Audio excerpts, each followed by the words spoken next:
एक्सिसमेडिकलस्कूल पक्ष থেকে সবাইকে স্বাগতম। আমি রিয়াজুদ্দিন দানিশ। আজকে আমরা যে টপিকটা ডিসকাস করব সেটা হচ্ছে সিলিয়াক ডিজিজ। সিলিয়াক ডিজিজের আমরা প্রথমে ডেফিনিশন দেখব, রিস্ক ফ্যাক্টর কি কি আছে এটা আমরা দেখব, প্যাথোফিজিওলজিটা কি, ক্লিনিক্যাল ফিচার কি, ইনভেস্টিগেশন কি কি পাওয়া যেতে পারে এবং এর ম্যানেজমেন্ট কি, আজকে এটা নিয়ে আমরা আলোচনা করব। তাহলে প্রথমে আসা যাক ডেফিনিশন। সিলিয়াক ডিজিজ হচ্ছে একটা multifactorial inflammatory disease of small intestine. তাহলে এখানে মাল্টিপল ফ্যাক্টর থাকবে এবং এটার কারণে জিআইটিতে ইনফ্লামেশন হবে এবং জিআইটির কোন পার্টে, স্মল ইন্টেস্টাইনে। তাহলে এই তিনটা হচ্ছে ডেফিনিশনের মূল ফোকাস পয়েন্ট। সেকেন্ড হচ্ছে রিস্ক ফ্যাক্টর। সিলিয়াক ডিজিজ যদিও একটা ইনফ্লামেটরি ডিজিজ, তারপরে এখানে কিছু জেনেটিক ফ্যাক্টরের অ্যাসোসিয়েশন পাওয়া গেছে, যেমন হচ্ছে DQ2 জিন, DQ8 জিন, এবং দেখা গেছে যাদের এই DQ2 এবং DQ8 জিন থাকে তাদের ক্ষেত্রে সিলিয়াক ডিজিজ হওয়ার রিস্কটা বেশি থাকে। সেকেন্ড হচ্ছে এনভায়রনমেন্টাল ফ্যাক্টর। এনভায়রনমেন্টাল ফ্যাক্টরের ভিতরে হচ্ছে ইম্পর্টেন্ট যে গ্লুটিন কন্টেইনিং ডায়েট, যেমন হুইট, রাই, এগুলোর ভিতরে গ্লুটিন থাকে এবং গ্লুটিন কন্টেইনিং ডায়েটগুলো খাওয়ার কারণে জেনেটিক্যালি সাসেপ্টেবল প্যাশেন্টদের ক্ষেত্রে দেখা যায় যে এই গ্লুটিন কন্টেইনিং ফুড তাদের ক্ষেত্রে সিলিয়াক ডিজিজটা করে থাকে। এছাড়াও কিছু স্টাডিতে দেখা গেছে যাদের চাইল্ডহুড রোটাভাইরাস ইনফেকশন বেশি হয় তাদের ক্ষেত্রে অটোইমিউন ডিজিজের প্রপেন্সিটিটা বেড়ে যায়।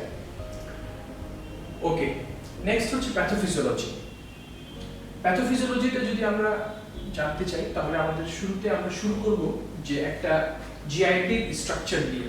আমরা জানি যে একটা জিআইটির ওয়ালকে যদি আমরা ভিতর থেকে বাইরে আসি তাহলে হচ্ছে প্রথমে মিউকোজা, সাবমিউকোজা, এরপরে হচ্ছে মাসকুলার লেয়ার, আর সবার বাইরে হচ্ছে সেরোসা লেয়ার।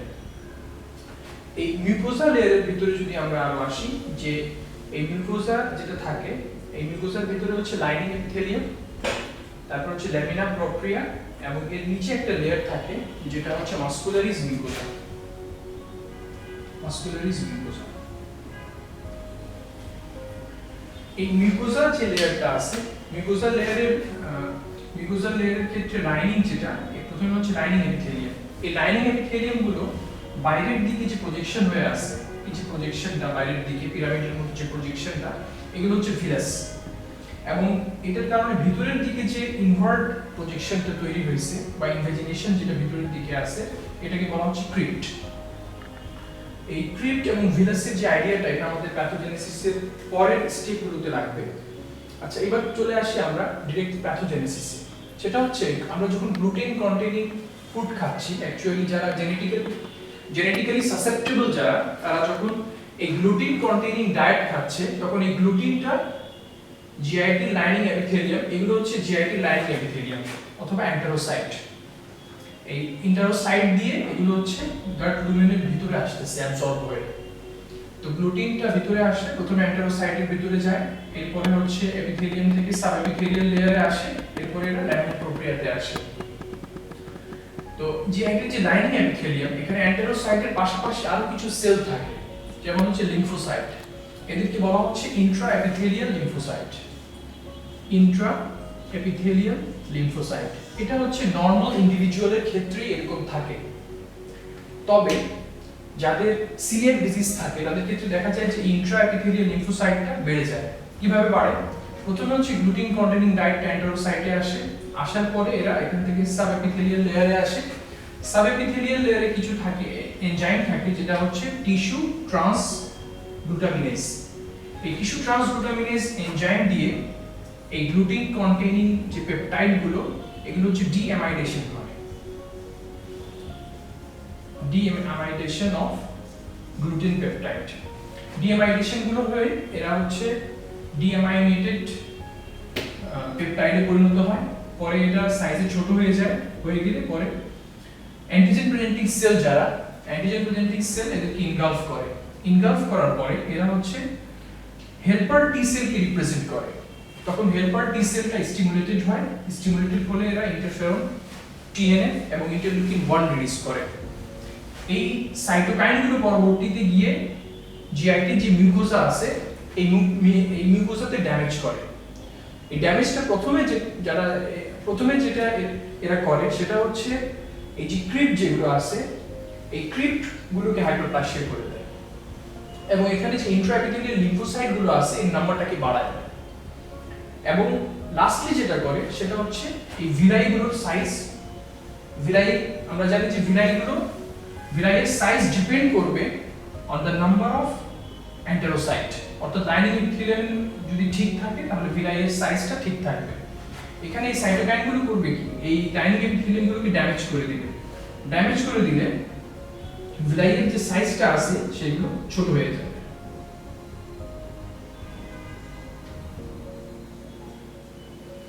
তাহলে এই তিনটা হচ্ছে হিস্টোলজিক্যাল চেঞ্জ। তাহলে প্যাথোজেনেসিসের ক্ষেত্রে প্রথমে গ্লুটিন কন্টেনিং ডায়েট আসলো, এরা হচ্ছে টিস্যু ট্রান্সগ্লোমেরুলাস দিয়ে ভাঙলো, ভাঙার পরে এই ডিএমআই নেটের যে প্রোডাক্টটা এটা হচ্ছে অ্যান্টিজেন প্রেজেন্টিং সেল প্রেজেন্ট করলো হেল্পার টি সেলের কাছে। হেল্পার টি সেল তখন সাইটোকাইন রিলিজ করলো। এই সাইটোকাইনগুলো করলো কি, একটা হচ্ছে ক্রিপগুলোকে হাইপারপ্লাসিয়া করে দিল। হাইপারপ্লাসিয়া মানে ক্রিপগুলো সাইজে বড় হবে এবং ব্রাঞ্চিং হবে। নরমাল যে ক্রিপটা ছিল এখানে কোনো ব্রাঞ্চ এরকম ছিল না, এর ব্রাঞ্চিং হবে প্লাস হচ্ছে এরা সাইজে বড় হবে, এটা হচ্ছে ক্রিপ হাইপারপ্লাসিয়া। এবং এর পাশাপাশি যে চেঞ্জটা হচ্ছে সেটা হচ্ছে ইন্ট্রাএপিথেলিয়াল লিম্ফোসাইট বাড়তেছে এবং লাস্টলি সেটা হচ্ছে ভিলাইগুলো অ্যাট্রফি হয়ে যাচ্ছে। এগুলো হচ্ছে প্যাথোজেনেসিস অফ সিলিয়াক ডিজিজ। এখন ভিলাইয়ের কাজ কি? ভিলাইয়ের কাজ হচ্ছে এরা জিআইটিস যে অ্যাবজর্পটিভ সারফেস আছে সেটাকে বাড়ায় দেয়। কারণ ভিলাই যদি বড় থাকে, ভিলাই যত বেশি থাকবে তত বেশি এখানে অ্যান্টেরোসাইট থাকবে। ভিলাই যত ছোট হবে সেখানে অ্যান্টেরোসাইটের পরিমাণ তত কমে যাবে। অ্যান্টেরোসাইট যত কম থাকবে এখানে অ্যাবজর্পশন তত কম হবে। এজন্য সিলিয়াক ডিজিজের পেশেন্টদের ক্ষেত্রে ম্যাল অ্যাবজর্পশনের ফিচারগুলো ডেভেলপ করে। এই ভিলাস অ্যাট্রফি, এই প্রথমে যেটা থাকে পার্শিয়াল ভিলাস অ্যাট্রফি, এরপরে সাবটোটাল ভিলাস অ্যাট্রফি, এবং যদি সিভিয়ার পর্যায়ে চলে যায় তাহলে টোটাল ভিলাস অ্যাট্রফি হয়ে যেতে পারে। এবং টোটাল ভিলাস অ্যাট্রফির ক্ষেত্রে পেশেন্টের কোনো নিউট্রিয়েন্টই অ্যাবজর্ব হতে পারবে। তাহলে আমরা দেখলাম যে প্যাথোফিজিওলজি অফ সিলিয়াক ডিজিজ। এরপর হচ্ছে ক্লিনিক্যাল ফিচার। ক্লিনিক্যাল ফিচারগুলো হচ্ছে খুবই সিম্পল, এটাকে দুই ভাগে ভাগ করা যেতে পারে। একটা হচ্ছে ক্লাসিক্যাল সিমটম আর একটা হচ্ছে non specific symptom. Coeliac disease classically কী সিমটম নিয়ে আসবে, এখানে যেহেতু অ্যাবজর্ব হচ্ছে না এরা ম্যাল অ্যাবজর্পশনের সিমটম নিয়ে আসবে। ম্যাল অ্যাবজর্পশনের সিনড্রোম কি? ম্যাল অ্যাবজর্পশনের সিমটমগুলোর ভিতরে হচ্ছে একটা হচ্ছে স্ট্যাটিউরিয়া এবং ডায়রিয়া। স্ট্যাটিউরিয়া, ডায়রিয়া এবং প্যাশেন্টের আদার নিউট্রিশনাল ডেফিসিয়েন্সির ফিচারগুলো থাকবে। এগুলো হচ্ছে classical feature of coeliac disease. কিছু প্যাশেন্ট, সিলিয়াক ডিজিজের প্যাশেন্ট, এরা হচ্ছে এরকম ডায়রিয়া অথবা স্ট্যাটিউরিয়া নিয়ে প্রেজেন্ট নাও করতে পারে। এরা কীভাবে প্রেজেন্ট করতে পারে? একটা আনএক্সপ্লেইনড আয়রন ডেফিসিয়েন্সি অ্যানিমিয়া। এরা প্রেজেন্ট করতে পারে আনএক্সপ্লেইনড টায়ার্ডনেস নিয়ে। এরা প্রেজেন্ট করতে পারে আনএক্সপ্লেইনড ফলিক অ্যাসিড ডেফিসিয়েন্সি নিয়ে। এগুলো হচ্ছে non specific clinical feature of coeliac disease. এরপরে হচ্ছে আমরা দেখব যে একটা সিলিয়াক ডিজিজ যদি আমরা সাসপেক্ট করি তাহলে সেক্ষেত্রে আমরা কী ইনভেস্টিগেশনগুলো করব এবং কী রেজাল্ট পাবো সেখানে। তাহলে ফার্স্ট আসি আমরা ব্লাড টেস্ট। আমরা একটা কমপ্লিট ব্লাড কাউন্ট সাথে পেরিফেরাল ব্লাড ফিল্ম করতে পারি। কমপ্লিট ব্লাড কাউন্টে যেহেতু সিলিয়াক ডিজিজ স্মল ইন্টেস্টাইনের একটা ডিজিজ, এরা usually proximal part of the small ইন্টেস্টাইনকে বেশি অ্যাফেক্ট করে। তাহলে আমরা জানি যে proximal part of the small intestine থেকে মেনলি সব নিউট্রিয়েন্টগুলো অ্যাবজর্ব হয়ে থাকে, যেমন হচ্ছে কার্বোহাইড্রেট, তারপর হচ্ছে অ্যামাইনো অ্যাসিড, এগুলো মেনলি অ্যাবজর্ব হচ্ছে প্রক্সিমাল ইন্টেস্টাইন থেকে। আয়রন মেনলি অ্যাবজর্ব হচ্ছে প্রক্সিমাল ইন্টেস্টাইন থেকে। ফলিক অ্যাসিড মেনলি অ্যাবজর্ব হচ্ছে প্রক্সিমাল ইন্টেস্টাইন থেকে। এজন্য এই পেশেন্টদের ক্ষেত্রে আমরা যদি পিবিএফ দেখি তাহলে আয়রন ডেফিসিয়েন্সির জন্য পাবো মাইক্রোসাইটিক হাইপোক্রমিক, যদি ফলেট ডেফিসিয়েন্সি থাকে তাহলে ম্যাক্রোসাইটিক, যদি দুইটাই থাকে তাহলে আমরা পাবো ডাইমরফিক অ্যানিমিয়া। সিলিয়াক ডিজিজের একটা অ্যাসোসিয়েশন হচ্ছে যে এখানে স্প্লেনিক অ্যাট্রফি থাকতে পারে। তাহলে হাইপোস্প্লেনিজম যদি থাকে তাহলে আমরা তিনটা ফাইন্ডিং পাবো। এটাকে আমরা বলতে পারি TSH। টি দিয়ে হচ্ছে টার্গেট সেল, এস দিয়ে হচ্ছে স্ফেরোসাইট, এইচ দিয়ে হচ্ছে হল জলি বডি। এটা হচ্ছে হাইপোস্প্লেনিজমের ফিচার। এরপরে বায়োকেমিস্ট্রি। বায়োকেমিস্ট্রিতে আমরা কি পাবো? এখানে ক্যালসিয়াম এবং ভিটামিন লেভেল, ফলেট এবং হচ্ছে যদি আমরা ফলেট লেভেল যদি করি, ক্যালসিয়াম লেভেল যদি করি তাহলে আমরা এগুলো কম পাবো। এরপর হচ্ছে অ্যান্টিবডি। সিলিয়াক ডিজিজের ক্ষেত্রে তিনটা অ্যান্টিবডি খুব বেশি করা হয়। একটা আমরা জানি মোস্ট কমন যেটা, সেটা হচ্ছে tissue transglutaminase antibody. Tissue transglutaminase antibody, এটা হচ্ছে IgA variant, IgA tissue transglutaminase antibody. এছাড়া করা যেতে পারে অ্যান্টি অ্যান্ডোমাইসিয়াল অ্যান্টিবডি, এগুলো হচ্ছে আইজিএ ভ্যারিয়েন্ট, তবে এটার আইজিজি এবং আইজিএম ভ্যারিয়েন্ট অ্যাভেলেবল, আইজিজি অথবা আইজিএম। এরপরে করা যেতে পারে অ্যান্টিগ্লিয়াডিন অ্যান্টিবডি, অ্যান্টিগ্লিয়াডিন অ্যান্টিবডি। এর ভিতরে সবচেয়ে বেশি সেন্সিটিভিটি হচ্ছে টিস্যু ট্রান্সগ্লুটামিনেজ অ্যান্টিবডির, এর সেন্সিটিভিটি হচ্ছে অ্যাবাউট 95 to 97%। সবচেয়ে বেশি স্পেসিফিসিটি হচ্ছে অ্যান্টি অ্যান্ডোমাইসিয়াল অ্যান্টিবডি, অ্যাবাউট 98%, অ্যাবাউট 98%। এটা হচ্ছে স্পেসিফিসিটি সবচেয়ে বেশি, এবং সবচেয়ে কম সেন্সিটিভিটি এবং স্পেসিফিসিটি হচ্ছে অ্যান্টিগ্লিয়াডিন অ্যান্টিবডির। এরপরে যদি আমরা বায়োপসিতে আসি, তাহলে বায়োপসির ফাইন্ডিংগুলো কী হবে, আমরা আগে যেগুলো বলেছি। ফার্স্ট হচ্ছে ইন্ট্রাএপিথেলিয়াল যে লিম্ফোসাইটগুলো আছে এগুলোর কাউন্ট বেড়ে যাবে। নর্মালি জিআইটিতে যে ইন্ট্রাএপিথেলিয়াল লিম্ফোসাইট থাকে তাদের পরিমাণ হচ্ছে লেস দেন 30% অফ টোটাল অ্যান্টেরোসাইট,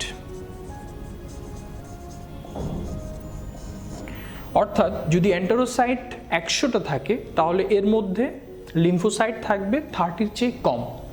যদি এটা 30-র বেশি হয়ে যায়, মোর দেন 30% যদি হয়ে যায়, এটা ইন্ডিকেট করবে increased intraepithelial lymphocyte. Increased intraepithelial lymphocyte যদি থাকে, it is a feature of, it could be a feature of coeliac disease. Second হচ্ছে যদি ক্রিপ্ট হাইপারপ্লাসিয়া থাকে। থার্ড হচ্ছে villous atrophy, it could be partial, it could be subtotal, it could be total villous atrophy. Coeliac ডিজিজের সাথে দেখা গেছে কিছু ডিজিজের association থাকে, যেমন যদি আমরা জেনেটিক ডিজিজ বলি তাহলে হচ্ছে down syndrome, Turner syndrome, Williams syndrome, এই তিনটা জেনেটিক ডিজিজের একটা অ্যাসোসিয়েশন থাকে। তারপরে সিলিয়াক ডিজিজ অ্যাকচুয়ালি এটাকে আমরা অটোইমিউন ডিজিজও বলতে পারি, কারণ এখানে হচ্ছে যে পেপটাইডগুলো থাকে, এই পেপটাইডগুলো আমাদের বডির টিটিজির এগেনস্টে কিছু অ্যান্টিবডি তৈরি করে, এজন্য এটাকে আমরা অটোইমিউন ডিজিজ বলতে পারি। তাহলে সিলিয়াক ডিজিজই হচ্ছে একমাত্র অটোইমিউন ডিজিজ যেটাকে ডায়েটারি মডিফিকেশন করে প্রিভেন্ট করা যেতে পারে, ডায়েটারি মডিফিকেশনের মাধ্যমে প্রিভেন্ট করতে পারি, আমরা এটাকে প্রিভেন্ট করতে পারি বাই ডায়েটারি মডিফিকেশন। অন্য কোনো অটোইমিউন ডিজিজকে এভাবে করে প্রিভেন্ট করা যায় না। আচ্ছা, নেক্সট হচ্ছে তাহলে সিলিয়াক ডিজিজ যেহেতু একটা অটোইমিউন ডিজিজ, এর সাথে আদার অটোইমিউন ডিজিজগুলো থাকতে পারে। যেমন যদি আমরা জন্ডিসের ক্ষেত্রে বলি যে এর সাথে অ্যাসোসিয়েটেড থাকতে পারে primary biliary cholangitis or primary biliary cirrhosis. সিলিকের সাথে অ্যাসোসিয়েটেড কি থাকতে পারে আরও, ডার্মাটাইটিস হার্পেটিফর্মিস, এটা প্রায় 10% কেসে থাকে। সিলিকের সাথে অ্যাসোসিয়েটেড থাকতে পারে আইজি ডেফিসিয়েন্সি, এটা 2 to 10% পেশেন্টের ক্ষেত্রে যাদের সিলিয়াক আছে তাদের আইজি ডেফিসিয়েন্সি থাকে। এছাড়াও সিলিয়াক ডিজিজে কিছু ম্যালিগনেন্সি হতে পারে। এই ম্যালিগনেন্সির ভিতরে হচ্ছে ইসোফেগাসের ক্ষেত্রে squamous cell carcinoma of oesophagus, এরপরে ডিউডেনামের অ্যাডিনোকার্সিনোমা অফ ডিউডেনাম, এরপর হচ্ছে লিম্ফোমা, টি সেল লিম্ফোমা, এটা হচ্ছে একটা important complication of coeliac disease. তো সিলিয়াক ডিজিজে আরও কিছু কমপ্লিকেশন হতে পারে, সেটা হচ্ছে আলসারেটিভ জেজুনোআইলাইটিস।